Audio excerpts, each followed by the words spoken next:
Yeah.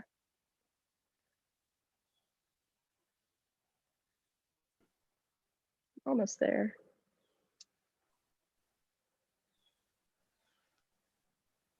Okay, we are live. Good morning, web shadowers. Thank you all for joining our session today. Today we have the pleasure of hosting Dr. Sean Paul, a psychiatrist. As always, please remember that the Google form to track your attendance will be posted in the comments at the end and in our Instagram bio. So with that being said, Dr. Paul, you can get started whenever you're ready. Great. Thank you, Cynthia, and thank you, Web Shadowers, for giving me this opportunity to tell you guys about a little bit about what I do and present a case. So I have I have a case that's interesting, and I'm gonna I hope capture you guys' attention with it and start an interesting discussion. But a little bit about myself. I had a circuitous route to getting into medical school. I studied at the University of California, Davis, and that's where I'm originally from, Davis. I studied psychology and Spanish, and I loved it, and that's what I really felt like I wanted to do. And so I enjoyed it. I did a year abroad with UCEIP in Spain, South Spain, learned fluent Spanish. And I think, I'm telling you guys this because it really informed a lot about what my direction and in life, and my direction to get into medical school, which I think was, made for a unique story. I ended up actually studying an extra year in graduate school at the university, at a small university now, Middlebury University in Monterey, Monterey Institute of International Studies for a year. Decided that international relations wasn't for me and got interested in medicine and applied broadly. Got accepted to Michigan State University, partially because of their mission and their mission statement. And what they're all about, community medicine. So that was always my big interest, was working with the underserved. They have a particular program working with the underserved and internationally. So I studied and lived in Saginaw, Michigan for my clinical years. And then we did go abroad, a group of about 12 students who were all passionate about international and urban health, to work with immigrants in the country of Costa Rica in the capital. And then the following year into Nicaragua and to some pretty off the beaten path places, working in some clinics, doing some really cool stuff with pediatric medicine. And that's when I really started to enjoy pediatrics, and mental health was always a passion of mine. I went to study at Mount Sinai for what's now Mount Sinai. It used to be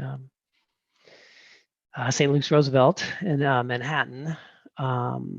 Actually, couples matched with my wife. The match is when you do go into residency. So complicating things being married, but we found a great place. I love New York City. It's a very vibrant place to learn psychiatry. Got tons of relevant experience in emergency rooms in New York City. I don't think there's anything like it in the world. Wonderful experience. I moved to Florida to finish my fellowship after having our first child, and then doing a child psychiatry fellowship. So I'm actually dual boarded in adult and child psychiatry, which you can fast track. So it's interesting. I mean, you spend 4 years in university, 4 years in medical school, residency, and for psychiatry, general psychiatry is 4 years, plus a 2-year fellowship for child psychiatry, but you can what's called fast track. So you can do 3 years of adult psychiatry and 2 years of child psychiatry, which is what I opted to do because I really was passionate about working with kids. I was also a National Health Corps scholar, which paid for medical school, which was pretty great. I didn't mention that. I can talk to you guys about that if anyone's interested. I don't think if I had to do it again, I would have done that. That's another discussion. However, there's all sorts of opportunities to get medical school paid for, and that was one way I did, which was a service scholarship. So after I finished training, I worked at a community mental health clinic in rural Florida, Polk County, Florida, for any of those who know where that is, sort of the middle of the state in Florida. And so I spent 3 years paying off my time, getting paid, a salary doing that work. And then I got into telemedicine shortly thereafter, before it was super in vogue. And now, after doing that, I started my own telemedicine practice and worked for myself. I really feel, they don't teach you this in medical school, but, the liberties of working for yourself are great. So it can be done. You have to be creative. So, I'm a contractor. I work for a couple different places. So currently I work for one large telemedicine company nationally. I have my own telemedicine practice about 3 days a week. And I work for two smaller organizations, community mental health clinic in town, which basically serves, indigent kids, kids who really need help, and do that 1 day a week. And then about a day a month, I work with another trauma-informed care center. So the process there being kids are taken from their families for egregious reasons. Parents are have mental health issues. Typically, it's very common. More typically, substance abuse, drug problems as well.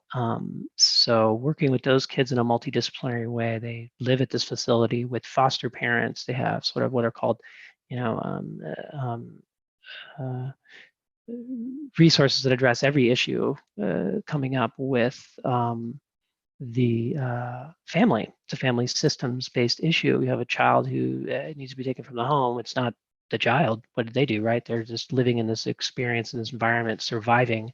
So that's been fascinating. You work with a multidisciplinary team. That's one of the exciting things about being in psychiatry. I work with, other physicians, medical doctors, looking at these kids' general health, and also working with therapists in the milieu, and really looking at what these, helping these kids therapeutically with medicines, of course, and also the experience of dealing with trauma. We support each other. It's really a nice group, nice experience. So service scholarship, I've seen some questions coming through Wed Shadowwares. Service scholarship, I did National Health Corps scholarship, is pretty selective. They're looking for people who have come from rural underserved areas who want to go back into rural underserved areas, or even urban underserved areas. Typically people working or in contact with minority communities, Hispanic, African American, Native American. And so I think being that I spoke Spanish and had a passion about it, and that was something that I had followed through since I had been an undergraduate, it just made sense for me to take the scholarship. You don't have total freedom, liberty. You have to choose a place that's been designated by the federal government. They have a formula to that looks at that. They look at infant mortality rate. They look at, but you guys can Google it. It's National Health Corps Scholarship, and there, it's the blanking on the exact federal branch that looks at this, but that calculates and makes these rubrics. But they have they have actually a nice search mechanism where you can have, I think it's off Google Maps or Yahoo Maps, where you can look at all the sites in the country that have places. I mean, after you get out of residency, you have to plan for your family. So we picked a place that was close enough to a major city that my spouse could work, and kids could go to school, and I could commute in. So 3 years in is what they paid for. 3 years of schooling. I worked for 3 years. It's market rate salary, so it's whatever they have to pay everybody else. They can't offer you less because you're a scholar or whatever. And there's also loan repayment is what it's called, national health loan repayment, working for an underserved area. And I'd probably recommend that most people look into that, because that does allow you to do whatever you want. So when you take a National Health Corps scholarship, what I took, you have to select a primary care route. So it's obstetrics and gynecology, family medicine, straight internal medicine, straight pediatrics. And psychiatry has a carve out for child psychiatry. So I'm thankful that that was there, because obviously that's the number one in, well, at least in terms of the last couple of years, and has historically been the number one demand. So that's what brought me down that rabbit hole. It was worth it. I mean, it's hard to say in retrospect, but I think, getting back to what I was saying, the loan repayment offers more freedom. You do have to commit for a few years. They do guarantee, a certain amount of money, usually depending on the area of need. The dollars vary. Make sure when you do look at a place that they've actually been certified, they're not in the process of being certified. They've been certified, because that can happen. You can get into a place and they go, "We qualify." Okay, well, have you done the whole rigmarole? Because you have to go through a bureaucratic process. It's a big bureaucracy. It's part of the government. So anyway, that gave me a lot of experience. I think I learned more in 6 months on that job, working with in that pace, which was intense, than I probably did in 2 years of fellowship as a child psychiatrist. So pretty informative on the learning on the job. I had a good mentor, a good support there at that first job, so that's important too. Not being by yourself when you're trying something that's really hard and new, obviously, independently practicing. So I'm about 10 years out. So anywho, today, what I wanted to go over was, mental health in college students in general. So I've worked in particular with this population. I have a lot of experience with this population. I love working with kids, and I say kids, young adults, and that particular part of their development. It's just a fascinating time. So we're going to go over that, and I'm going to use one case to really go through all of these different topics here. Building a differential diagnosis, which is sort of the learning, what you learn to do in medical school, and then the framework for it, and then how you in each specialty, you develop a different skill set and developing differential diagnosis as a resident and fellow. Medical evaluation and mental health. I think this is what really distinguishes psychiatry from psychology is that we're medical doctors and we've gone to medical school, and we've obviously looked at all these different types of things that can affect mental health. Imaging, I'll go over some imaging laboratory that we look at, and diagnostic testing. So being in mental health, you do have a lot of different things that can come up, and one of them is personality, and intellectual disability, right? So these things can make it's like cause some shadowing, some question marks, some confusion. Is this really what this is? Or not? We don't have lab tests for everything. We don't have a blood test for everything in psychiatry. So you're using a bunch of different things to put together a picture of a person and get a comprehensive understanding. And you can't always say with certitude that's if you want to go into a field where you have 100% certitude. I mean, psychiatry is definitely not there compared to a specialty where you're sewing back ligaments of someone's hand. I mean, you either sewed it back correctly and the hand works, or it doesn't. It doesn't work like that necessarily in mental health. But we're approximating, or we're trying. The field's really trying to approximate everything that they're doing in some of these other fields where it can be more objective. So, and then how do you treat severe mental illness? I think one of the things I'd like to discard, or get into a little bit, is that this is being a psychiatrist. You just give them a pill and they take the pill, and then whatever, they get better or they don't get better. It's a lot more personal than that. It's a lot more involved than just writing a prescription as a psychiatrist.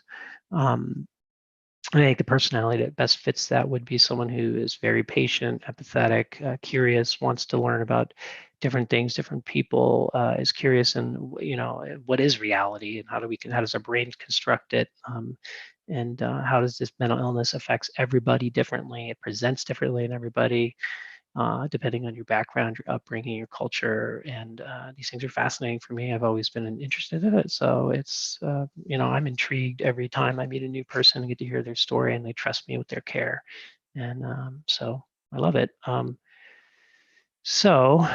Question: what made me choose child psychiatry over adult psychiatry? Well, I knew I could do both, which is cool because I really do like working with adults. I have a lot of therapy cases. I have probably a dozen currently. I have probably over 100 medication management patients, but working with adults is different than with kids. Adults are going to come in and say, hey, I've got this identified problem. I have this anger issue. I'm going to work on it with you, doc. I can work with some medications as needed and really work on, okay, with a motivated person who has, an ability to really conceptualize what they're doing in the world and how it's affecting other people. We call it mentalization or perspective taking or whatever. I mean, working with adolescents is, you don't have that robustness of understanding. Kids and adolescents tend to be more what's called egocentric, focused on themselves and the world around them changing, not themselves. So,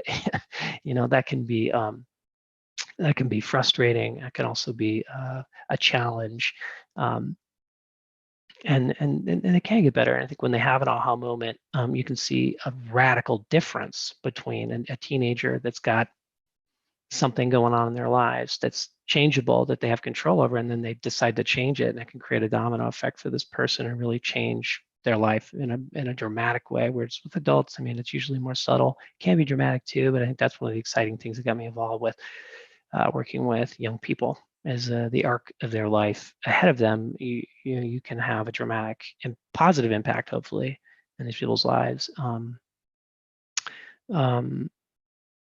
College students fit into child psychiatry. Adult, I do think they fit more into the child psychiatry realm. I did have particular training at University of Florida, working with student mental health. So I spent a day a week for a year.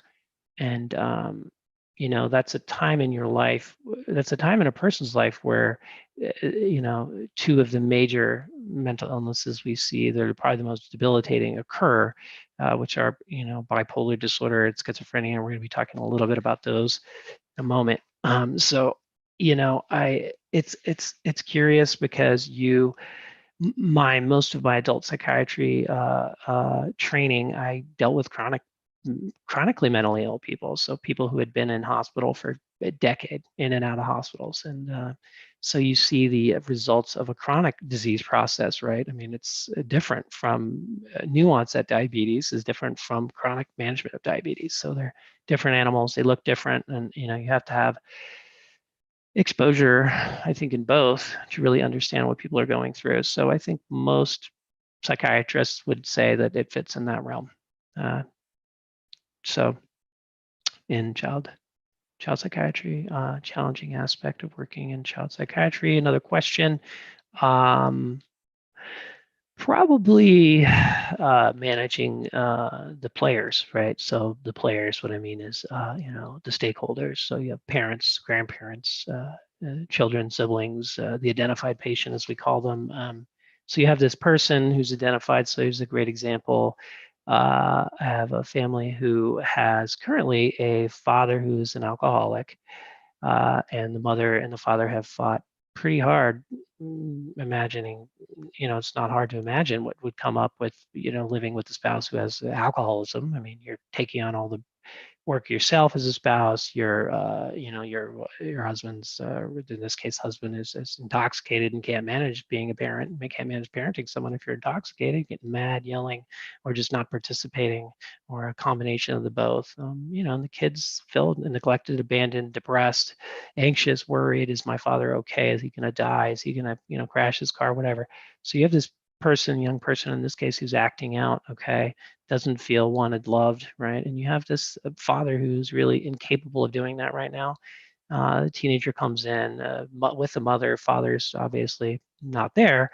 And so right off the bat is where's, I'm getting to listening to this story, paying attention to what's going on, understanding I can't help this child in isolation.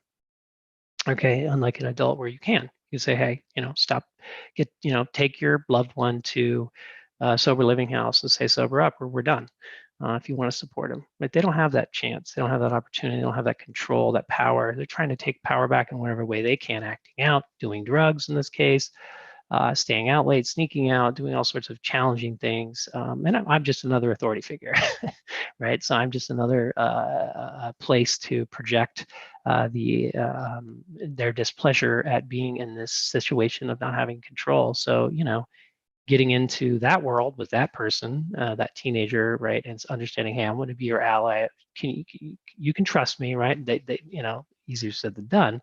So just developing that relationship, and then also being able to say to this mother, look, I can't get this person, with them outside of the room. I can't get this person well unless dad really steps up to the plate. So that's one tricky situation, is managing the family. I've had parents, divorced parents, is probably, I think, one of the more challenging things that comes up, particularly if they have a major mental illness. I'm working with another family, an adult father in his 50s, and they actually had a restraining order against this father for basically stalking this family and sort of this daughter and his ex-wife now, and all sorts of wild stuff happening in terms of intimidation, showing up different places, being verbally aggressive, making threatening statements, vague threatening statements. And they had a restraining order for him, I guess, a year, and they've rejoined the family. And so, how do you manage that, right? What do you do there? So it's this girl developed panic attacks. I mean, she can't go to school. I mean, medical treatments indicated she's going to do a lot better with it. And she wants a relationship with her dad, and dad has to be involved because he's legally a parent. So he has to be on board with any changes you make. So you can have a proxy battle, right? Like what the proxy war. I hate to say this, but it's like the proxy wars that are going on in the Middle East. Russia is supporting Iran, United States supporting, Israel, whatever you want to say it. I'm not making any political statements here, but you see what I mean? I mean, you're using this, in this case, the daughter, right? Potentially, and this happens a lot, not in this case, but potentially using the daughter to get back at the mother, right? So, I'm gonna put my feet down. I'm gonna say no to this whole psychiatry thing, the treatment matter. So you have to get buy-in from both parents that are sort of diametrically opposed. They've had a really challenging past, to the point where there's been almost, this restraining order, almost physical abuse, and right at the fingertips there. So that is part of what I do, and it's a lot harder than just a 15-minute evaluation in a doctor's office, right? I mean, it's building relationships with all these people and trying your best and to keep everyone happy. Doesn't always happen, but in this case, I think this one's going pretty well. Experience is really what gaining experience and having support and having mentors, having people that have done this before that are experienced, because this is a new, every situation like this is a new animal. Having people you can depend on that know what they're doing, that have managed situations like this, that can give you some advice is needed. So never stops, learning never stops in mental health.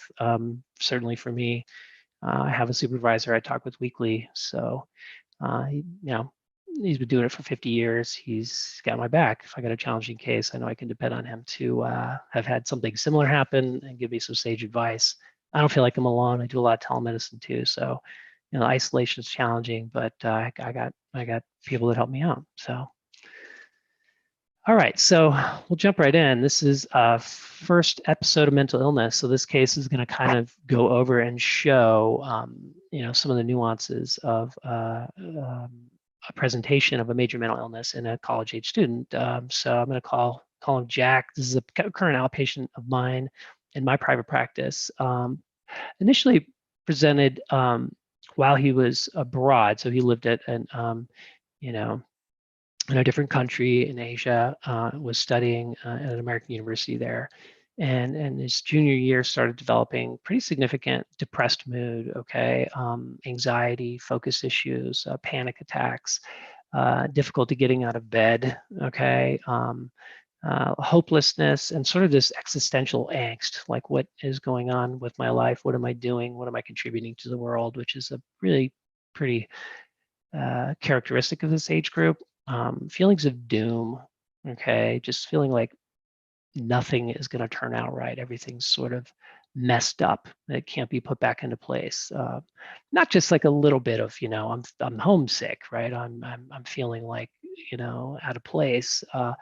This is almost an inability to get out of bed, not showering, not really being able to get to the market buy food. And this went on for a few months. Obviously, something was going on here. They've identified this at the university, and where he was, he started outpatient counseling, and actually was prescribed methylphenidate, which is a stimulant, and then later on sertraline, which is a Zoloft or an antidepressant. Methylphenidate is also called Ritalin. So just off the bat, what is the differential diagnosis? So what do we think is going on with this 22-year-old male? So that leads us to, what is the differential? What's on the differential? So what are the possibilities that's going on with this young person? So, I mean, I think the first one that's pretty obvious is major depressive disorder, right? So this is the DSM-5 criteria. We use a different diagnostic Bible, a diagnostic and statistical manual version 5. This was originally developed version 1. So a little history back in the Second World War, and to really classify the types of illnesses that would potentially keep people out of the military. So it was really an internal manual used for purposes of separating out debility, basically. And now it's morphed into this Bible, which unifies the way we speak about illnesses, how we diagnose and identify them, and a nomenclature that carries, with just a code. It fits into the ICD-10, which is how all medical doctors classify illness.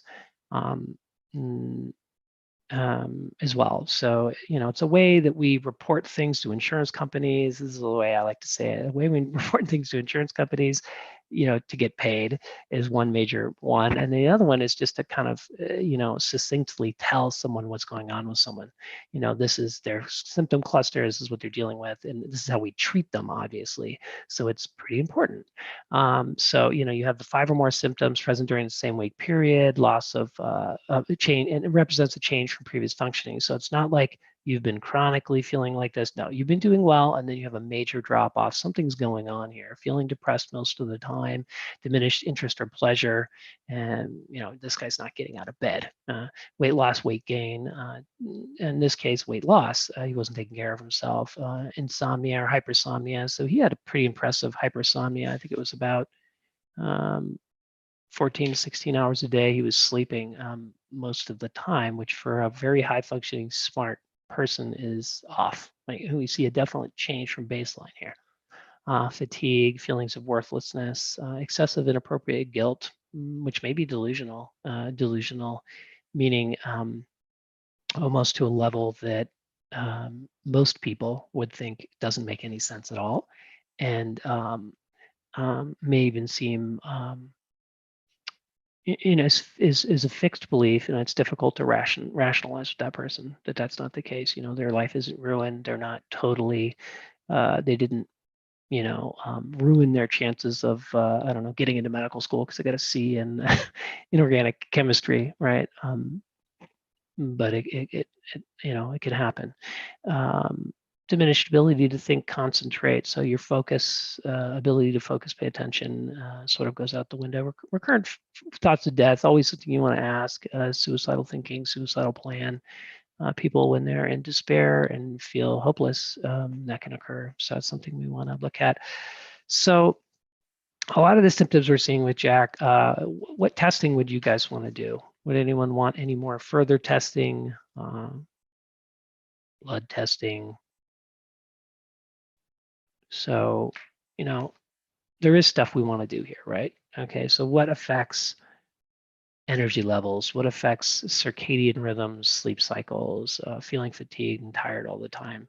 And clearly, doing a blood count is gonna help eliminate anemia, which would be rare in a healthy 22-year-old male, right? I mean, it could be something, I don't know, some sort of chronic anemia, some sort of other chronic medical process, maybe a leukemia, something rare. You got to rule it out, right? So doing that will allow you to look at the blood cells, immature blood cells, mature blood cells, get an idea of if there's anything weird there, particularly anemia, which is the most common. Thyroid. So thyroid, will make you gain a lot of weight if it's not working correctly. change your metabolism, make you tired, make you really depressed. So you can have situations where the thyroid, where it's hypoactive, can create depression, even psychosis, which I've seen both. Vitamin B12 levels, vitamin D levels, typically in the elderly is more helpful. I usually see that as sort of ancillary, but it's something we do. It's something we want to rule out. Another one that we didn't really talk about was good. So I'm seeing from the group thyroid, vitamin D, iron, all good stuff. So iron levels, if they are anemic, you'd want to run that. The other one you guys didn't report, but I'm sure someone's thought of it as a urine toxicology test. So drugs, right? Are drugs causing this, right? What kind of drug would cause you to be sluggish, sleeping all the time, drained in energy? Well, I think the most common one's probably cannabis, heavy cannabis use, benzodiazepine use, so stuff like Xanax, opioids is another one.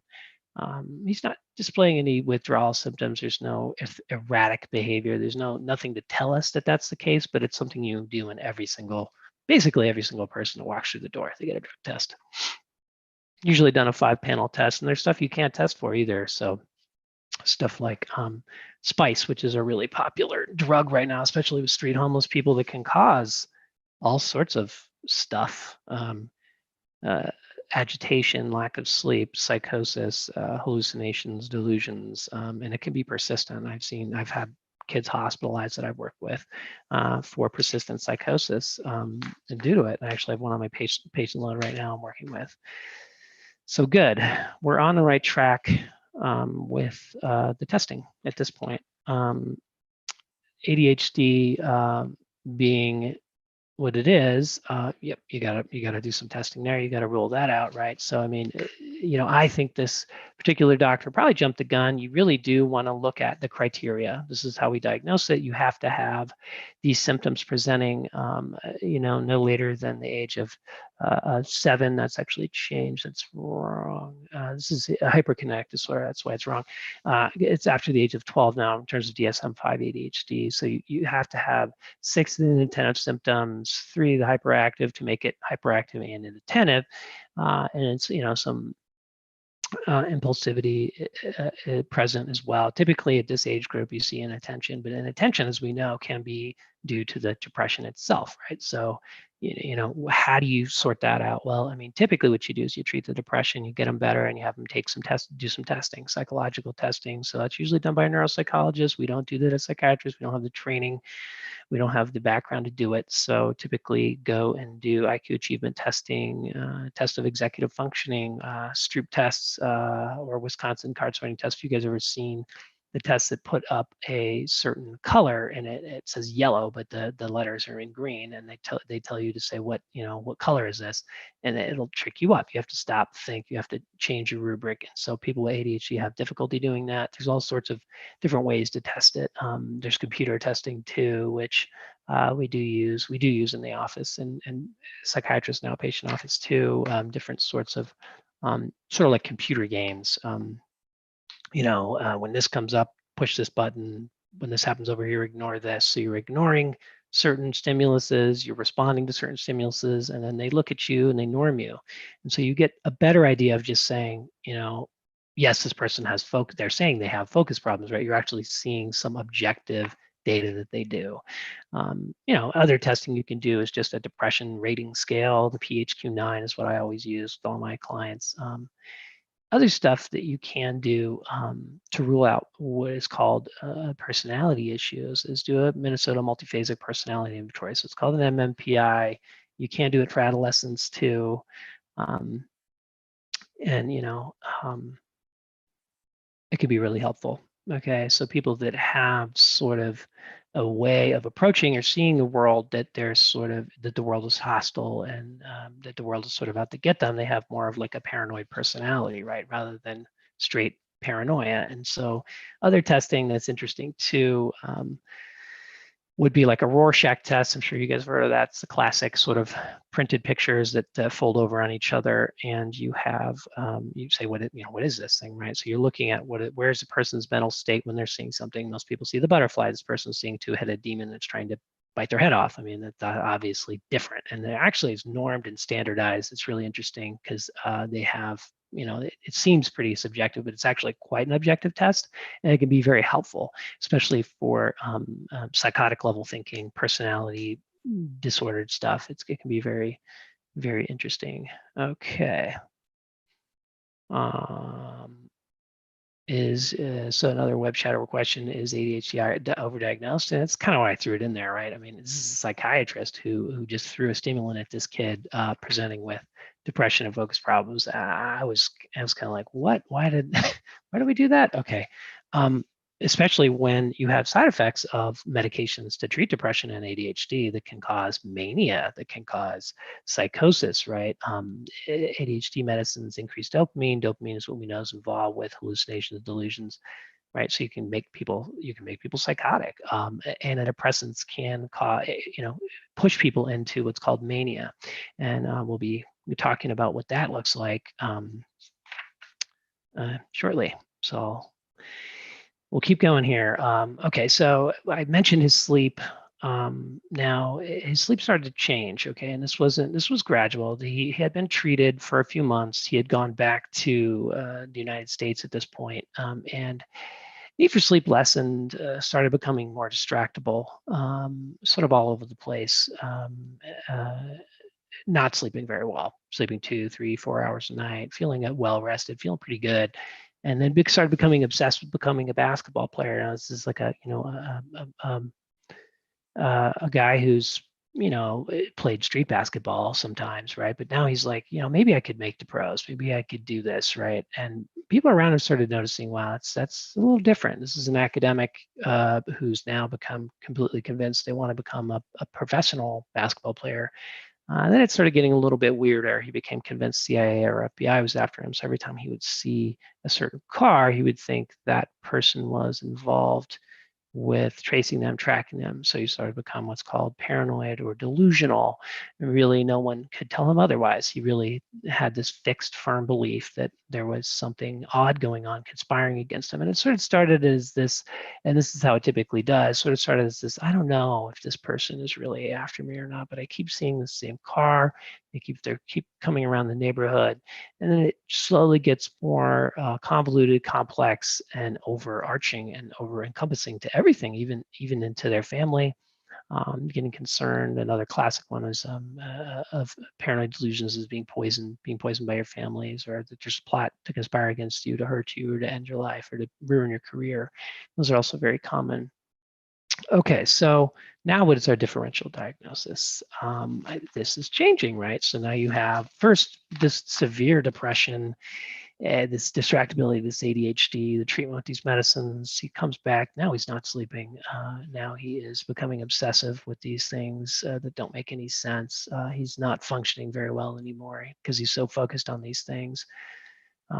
So good. So schizophrenia, bipolar schizoaffective is what people are seeing on web shadowers. That's absolutely right. We have a pretty, I would say, pretty good working diagnosis here. Right. Clearly, other stuff that can do this is drugs. Other stuff that can do this is other organic illnesses, right? That are rare. So going into that, you guys are absolutely right, bipolar disorder, right? So what are we looking at here? Distinct period of abnormally persistent, elevated, expansive, or abnormal, irritable mood, increased energy, activity lasting at least a week, present for more than a day, nearly every day, or any duration of hospitalization is necessary. So you can get mania that doesn't hospitalize you, but it's pretty rare. I think it gets out of control pretty quickly. So you have 3 or more of the following symptoms, 4 if it's only irritable mood, inflated self-esteem or grandiosity. I think that's pretty clear with this basketball skills that don't really match reality. decreased need for sleep is definitely there. His speech was pressured, and he did have a flight of ideas. So this is where the concentration and focus completely goes out the window, right? You're so thinking about one thing and jumping to the next thing. You don't even complete your thought, and it's coming out of your mouth so fast. You're thinking so much that you can't even stay focused on your own thoughts. Involvement in activities that have a high potential for painful consequences. So they say they're talking about buying sprees, sexual indiscretions, foolish business investments, spending a bunch of money. I sometimes say sex, drugs, and rock and roll. Out of character. So these are things that do not typically happen to this person in their life. They don't make decisions like this. This is totally aberrant. I'm selling all my things and I'm moving to Africa, right? Okay, well, that's a little weird. Let's take a look at that. Let's talk about this. What is the context of this? At this point, lab testing, when you have what looks to be mania, psychosis, right, which is what's going on here, you want to get some imaging. So you do need to look at an MRI or CT scan, and the reason you're doing that is ruling out any sort of, with the CT scan, any sort of intracranial bleed. So obviously that can cause problems. That's usually, you have a story of going on there, right? I mean, you hit your head and then, you went to the ICU, you were in neuro ICU, you were there for a few weeks, you've had some pretty drastic changes in your personality afterwards, and you may get psychotic sometimes. People with major closed head injuries can have psychosis, but you have a different story, and he doesn't have that story. He doesn't have a closed head injury. He doesn't have any other physical issues. I didn't mention that, but he doesn't. He's a healthy guy. So, some sort of weird cancer. I mean, and I've seen things like that cause mania, right? And the treatment of certain cancers can cause mania too. High dose steroids, dexamethasone, high dose cortisol, in a patient with, glioblastoma, which is a pretty aggressive brain tumor, can cause mania. So none of that was going on. Repeat all the labs, repeat a urine tox, obviously. And then the second differential is schizophrenia, right? So telling the difference between the two of them, I'll talk to you a little bit about that, but it's basically long-term. So at this point, you can't really tell, does this person presenting like this have schizophrenia or bipolar? I mean, it can look more like one or the other. It's pattern recognition, but there's no blood test. That's what's frustrating about this. But, two or more that are present for, more than a 1 month period, and at least one of these must be 1, 2, or 3. So delusions, hallucinations, or disorganized speech. Those are what are called positive symptoms, and then the negative symptoms, which positive meaning, they're happening, they're adding on to reality or whatever, with the speech, with the hearing things, seeing things that aren't there, clearly. So the negative symptoms being the disorganized behavior, just doing bizarre, odd things that don't make any sense. Catatonic being posturing. So if you guys have ever seen One Flew Over the Cuckoo's Nest, there's a classic, when in the olden days when they didn't really treat this with medication aggressively or treat it with old medicines that caused more side effects, people would just get in weird positions and stay there for hours and hours and hours, to the point where they can actually, go into muscle damage and kidney failure. So that's not as dangerous. People can die from that, obviously. Negative symptoms, so complete withdrawal, completely flat, negative, emotions, just not registering anything, just not caring, not wanting to speak, not doing anything. You can present like that too. So you have to have both positive and typically you have to have positive symptoms to be diagnosed with schizophrenia, and most of them do have negative symptoms as well. So, a couple things that are interesting in the way people with what's called a formal thought disorder, of which schizophrenia is one of them, present, is how they speak. So, you can have a total poverty of speech where people just don't reply, and you can have, so you can also have thought blocking, just completely lose your train of thought. You're just going along and then boom, like what just happened there? They don't know. You can point it out, just what just happened there, right?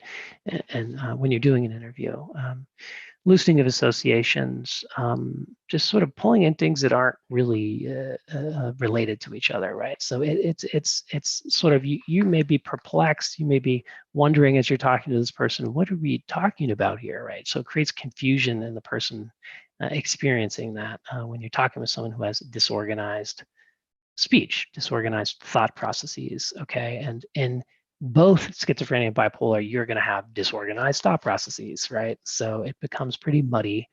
Um, all sorts of other different types of speech and types of thought disorder or thought organization that are characteristic of people that are psychotic. Tangential, going on, asking a question. I'm going to ask you about your parents, but you're talking to me about the football game in which you ate for lunch. You're just totally lost, just totally gone off on a tangent, like you say, clanging or clang associations. So nonsensical rhyming words that don't mean anything, that just rhyme and they sound good to this person. They'll just create that speech, and then you just won't, you just, okay. This is something you observe, something that's common. Word salad, just mixing of different words with no context, and perseveration. So repeating words or ideas consistently. This particularly happens with paranoid people. They really want you to be aware of this injustice or this thing that's going on. So they're going to keep bringing it up, and they're going to keep going back to it. You don't have to prompt. So question for wet shadowers, do you usually see positive symptoms such as hallucinations co-occurring together? In the context of schizophrenia, certainly in the context of a delusional disorder, which I'm not talking about today, yes, you can have people who have a complex delusion and don't have hallucinations. And so they can be, typically they're higher functioning people, people with an education, people with a background. I've seen some interesting ones in the past, but they're able to function. They don't have a thought disorder, so they don't have issues organizing their thoughts, their speech. They're able to function because of that, but they have this fixed false belief that, for example, one of the ones I've seen, common ones where, my spouse is cheating on me. I'm convinced of it, and I've been video recording it. This is actually a case that I have currently. And they take these phone calls, and I know they're talking to their ex-boyfriend, and they get really upset about it and really mad about it, and they're convinced. There's no convincing them otherwise that their spouse is not, or significant other is not having an affair. So that actually can occur. There's a genetic component to that. I think the genetic component with schizophrenia is a lot stronger. And bipolar disorder definitely, and schizophrenia definitely typically occur at about the same age. So 18-year-old, 19-year-old males typically is a little bit older in females, 20, 22, somewhere in there.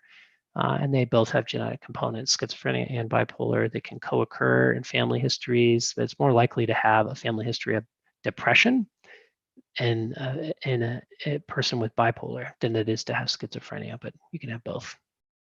A little messy. So that's schizophrenia, that's delusional disorder, that's bipolar disorder.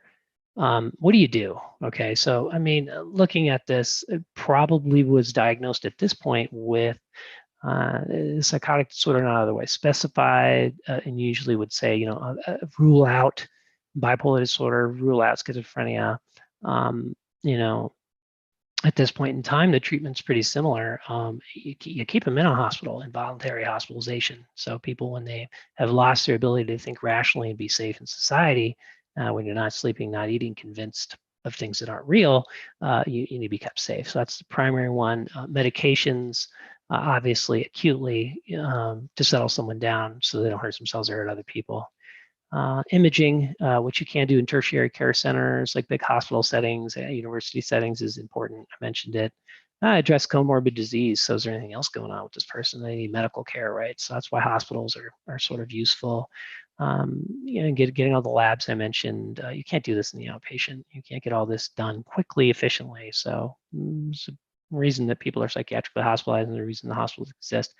And treatment typically at this point is a mood stabilizer and an antipsychotic. and then managing follow-up care. So typically people are hospitalized for about a week when you have something like this happen. I think sooner you typically discharge a person that's not ready to be discharged, maybe not convinced that they even have an illness or convinced that they need to take these medications, and you can, see readmissions happen. So that's not good. So you have to do all these things before starting a primary mood stabilizer, of which the ones that are most used in psychiatry, lithium, Depakote, and lamotrigine. You have to look at these labs. So you have to do for lithium. Lithium can cause all sorts of fun things like increased white blood cell count and can cause thyroid issues. So you have to test for those things and also test lithium levels because it can be quite toxic if you take too much of it. Valproic acid, also Depakote, you do have to check for liver functioning and platelets. It can cause some issues with those two things, and you have to follow it. Also looking at their heart, their cholesterol, because all these medicines, particularly mood stabilizers and antipsychotics, cause weight gain. So you have an increase in cholesterol, you have an increase in weight, which is obviously problematic. So you you look at it before and then you look at it after. Usually what's done is you do it immediately, 3 months, 6 months, and follow it therefore going forward. Usually an EKG is indicated depending on the medicine you're taking. If you're taking a tricyclic and an antidepressant, you're doing one. If you're taking certain antipsychotics, you're doing them. In this case, he didn't really need that. He was started on lithium, started on Risperdal. Risperidone's an antipsychotic, went up to 5 milligrams. And I think the lithium went up to, I believe, 600 twice a day, which left him at a blood level of 0.5, 0.6, something like that. I'm forgetting that's millimoles or nanomoles per milliliter. But anyhow, there's particular levels of particularly of lithium and Depakote that are known to be what's called therapeutic. So you got to check those, make sure they're therapeutic, and then get them discharged. All right, so how am I able to coordinate all this in a telepsychiatry setting? Well, this particular case came to be in the outpatient, and so this was on a hospital floor, and they were able to do this, and they did it pretty well. There's a huge amount of disability, so the treatment is complex. You need psychological support, and there's different types of therapeutic modalities that you can use to address it. Supportive therapy, cognitive behavioral therapy, some settings of, some mindfulness is really helpful for people because they experience a lot of anxiety and distress with this, right? So you have a diagnosis that's life-changing. You have to be on chronic medications now. So just dealing with that is more of a supportive modality. Cognitive behavioral psych can really address some of these things like, I'm worried that this van is, these people are out to get me again, and doing some what's called reality testing, doing some challenging of the thinking, challenging of the thought process. Well, maybe this could be delivery van. Maybe my mind's playing tricks on me again. Starting to introduce some of these alternative thoughts that are definitely plausible to sort of balance it out. So cognitive behavioral therapy has a big role in treating bipolar delusions with bipolar disorder and schizophrenia. And a lot of the research has been done in England, and it's pretty nice stuff and underutilized, I think, becoming more utilized in this country, but still underutilized. Meditation, movement, exercise, vocational support.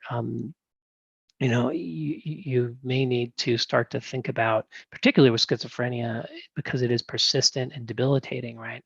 You're going to need more help. So how do you tell what the difference is, what the diagnosis is in this person? Well, they were diagnosed with bipolar disorder, and one of the reasons I think primarily that particular label was given was, they couldn't get a history from this young person when he was psychotic.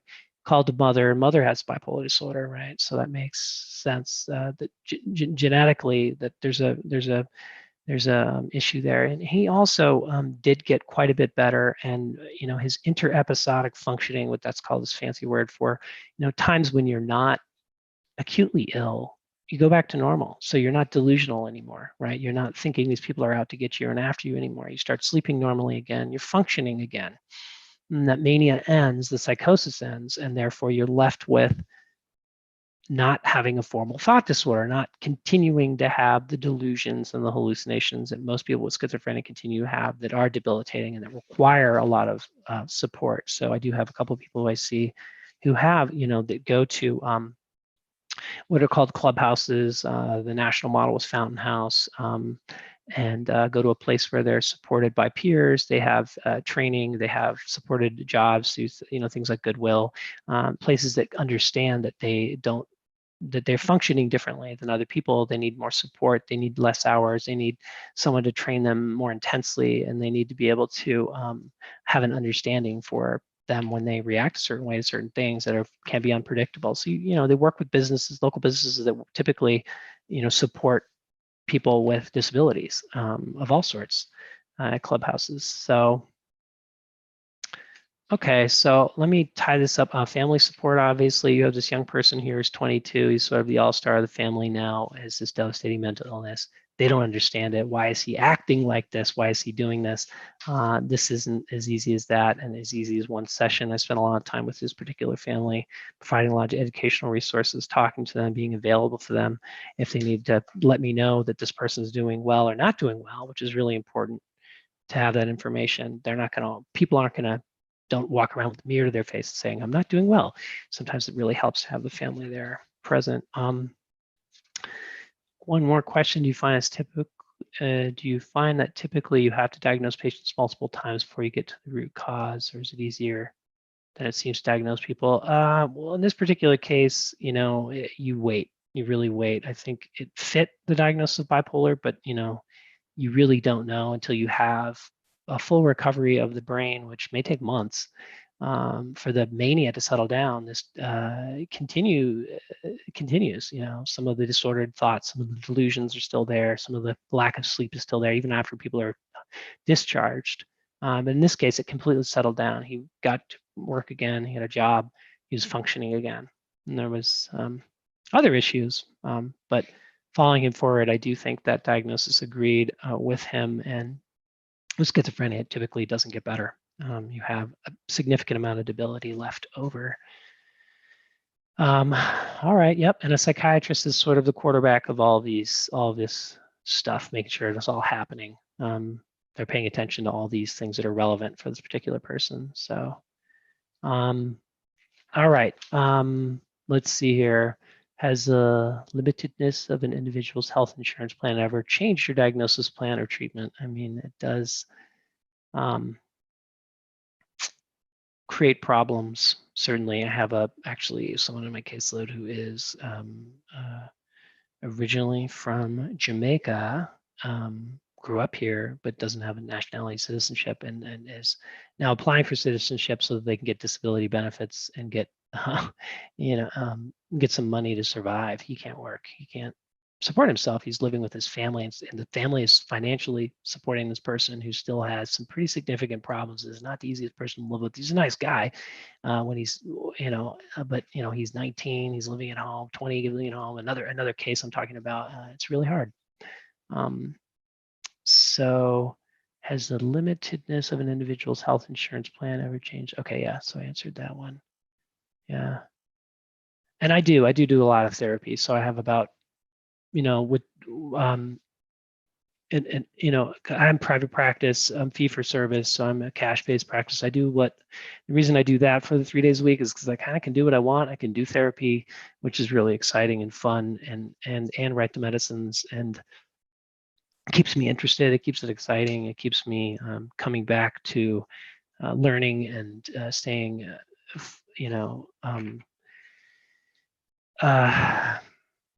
wanting to go to work every day, new excitement, new challenges. So I definitely like it. My quote for future physicians, I really couldn't think of what to say to you guys, but I think it's kind of a funny quote my 5-year-old said today. He said, if you eat crackers and cheese too much, you won't eat dinner. I think, if you think about that quote, you can get distracted and do different things and lose sight of your goal. And I think in medicine and for a bunch of young, very motivated people, you guys need to balance your lives. And I really think it's important to, exercise, to seek counseling if you're not doing well mentally, to eat well, to spend time with friends, and to balance out your life from this hard academics. This is a long road. It's a marathon, not a sprint. So, oops, sorry. All right, other questions. What is my typical work like? So today I'm here with you guys, but I'm going to be with doing telemedicine the rest of the day. I have an hour supervision today where I'm working with a supervisor.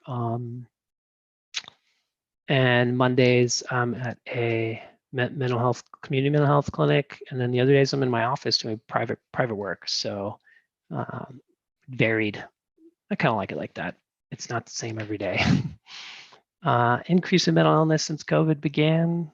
You betcha. It's different, and a lot more people in the middle are getting squeezed. I think, as particularly as the benefits have run out, people with anxiety and depression don't have financial opportunities, and they're getting their benefits squeezed, not being able to see people. So I'm trying to, really make sure people,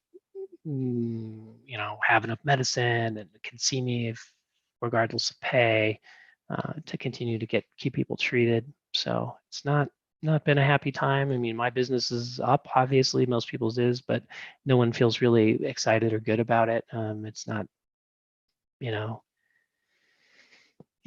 people are suffering clearly. People who don't want to be medicated, I support people who don't. I'll see people who don't want to be medicated. I'm pretty clear about. I just talked with someone before I got on with you guys who has actually a delusional disorder, and has done really well on a low dose of Abilify, has diabetes, wants to come off it, and I told him, don't go off it.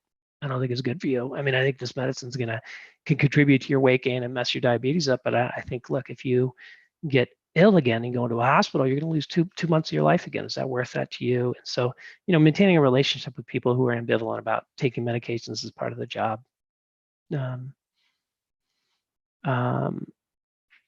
Okay, specialization in other fields. Yeah, certainly. I love neurology. Neurology is awesome. 30%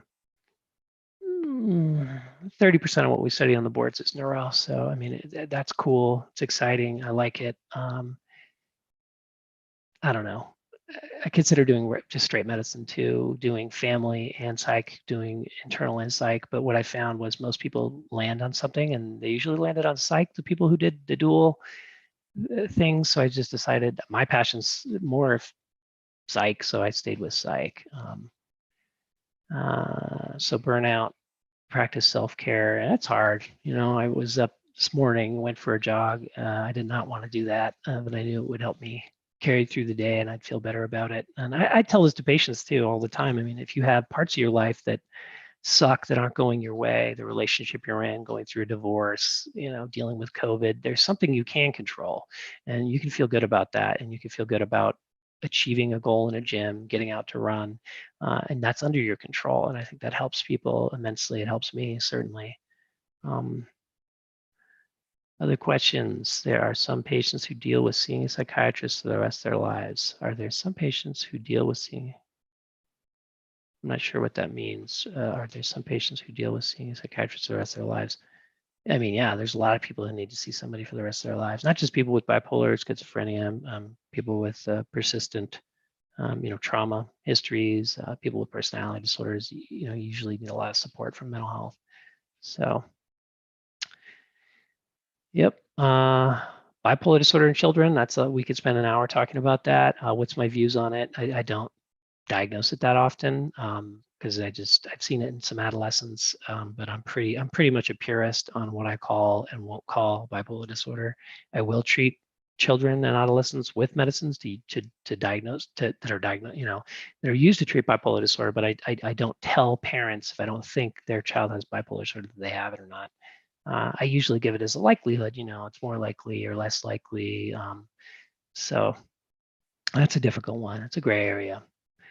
Um, Nuanced, and it takes a lot of experience to be good at it, I feel. Do you work with people who have mood? Okay. Do you primarily work with people who have mood and thought disorders, or also autism and developmental disorders? So I do everything. I don't turn anyone away. A lot of people, I think, in private practice turn people away with schizophrenia and bipolar.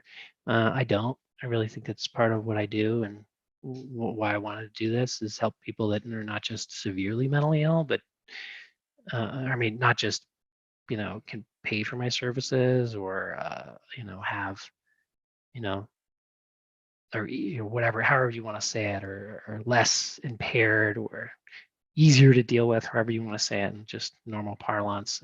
It's challenging, but I feel like it's, people want good care. They deserve good care, regardless of their ability to pay and their, ability to be a good patient. You know what I mean? Not be difficult.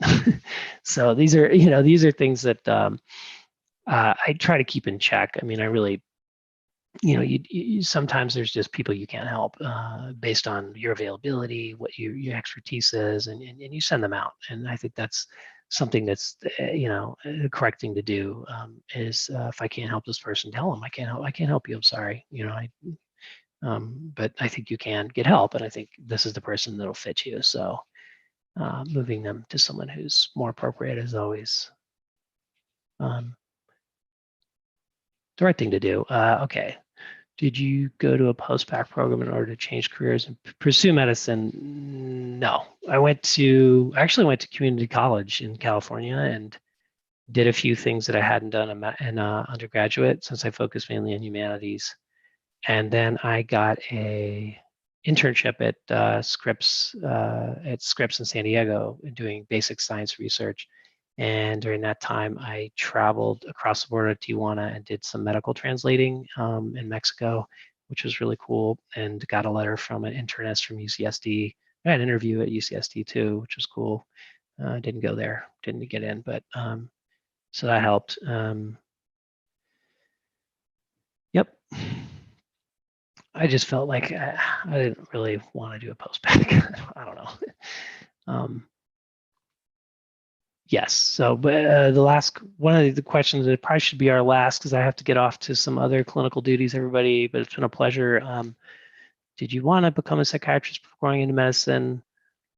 Yeah, I did. I knew that from when I went in, but I didn't want to say I didn't want to do X, Y, or Z. I mean, I liked other primary care specialties, but I kind of knew. Yeah. So thank you guys so much. Thanks, Cynthia. Thank you so much, Dr. Paul. This was a wonderful presentation. It was so informative. We learned so much from you. Additionally, thank you, web shadowers, for attending today. The link to the Google form for attendance has been posted in the comments as well as in our Instagram bio. If you could please fill it out within the next 30 minutes so we can receive verification of your attendance. I'll be closing that at 11:36 Eastern. Oh yeah, I wanted to again, thank mention you so too, much, Cynthia. Dr. Paul. You're welcome. Yeah, this is my name. This is my website. That's my Instagram and my Twitter. You guys are welcome to hit me up if you have any other questions. Follow me on social media, and I'll do my best to reach out to you guys if you have any more questions and answer them for you.